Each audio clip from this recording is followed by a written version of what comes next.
Welcome to Sports Communications Topic 3. This is 3B, Reading, Writing and Publications Part 4, where we talk about media releases.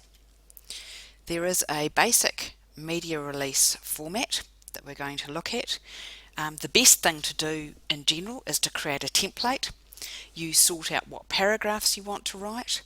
You stick to all the facts that you need to write, and also remembering tip cup to make sure you cover all the important things that you need to cover in each media release. Make sure your spelling and grammar and your style of writing is appropriate for the publication that you're putting it into. You need to explain all abbreviations that you use. Don't assume that the audience knows what you're talking about. The editor may well edit some of those out if they feel that their readership is comfortable, but don't make that call yourselves.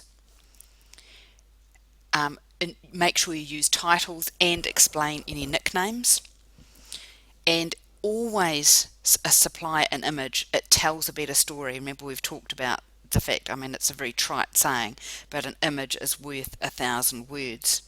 So there's a little story just coming up here about the Britain tribute bike being the feature of the show, and please note this was just in the leader, it's a wee while ago, but while the story got hacked to bits, the image was there and it actually attracted quite a lot of interest. Images tell very, very good stories. So I talked about that template on the last slide. One thing that you should really do is create that template, and when you do that, there are some specifications that you should work through, like how to write your main headline. Generally it's in 16 to 24 point font so that it's bold, it stands out at the top in a place of its own. Ensure that your paper size, your spacing and your margins is right, so that if you're faxing something or emailing it, it can be printed appropriately and put in a stack that somebody's got to typeset. Make sure you've got some kind of stock header and logo so that people recognise it as coming from you. Have a think about a date, or a date that's embargoed, which means you send it through but you send it early and then say that there's a date and time that it can actually be released. Most media organisations are very good about adhering to that. Also, you need to remember the 5 W's and tip cup, so remember all of those things. Now we're going to have a look at a media release specification and all the various parts on there. So you'll note with this one, this is a fax. It has who you're sending it to, the fax number and the subject that this is about. It also says for immediate release, so this can be released straight away. A place for your headline to go, just here. The date and the date for this particular release.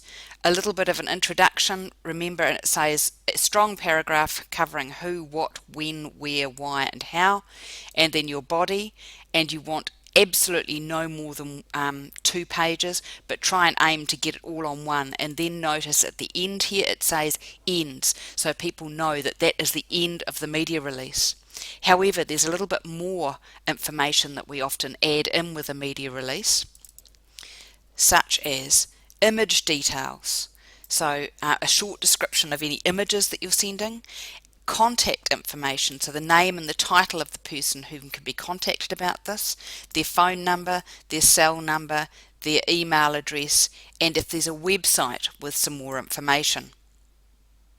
In addition, then there's actually a piece about the business itself. You'll note this is my actual media release, and at the bottom of the page, please note it says, if sending an email, all the blue text above must be in the email body, not sent as an attachment. So what you would do if you were creating an email from this is you would copy all this stuff, paste it into an email. And that would ensure that the media company got the correct information.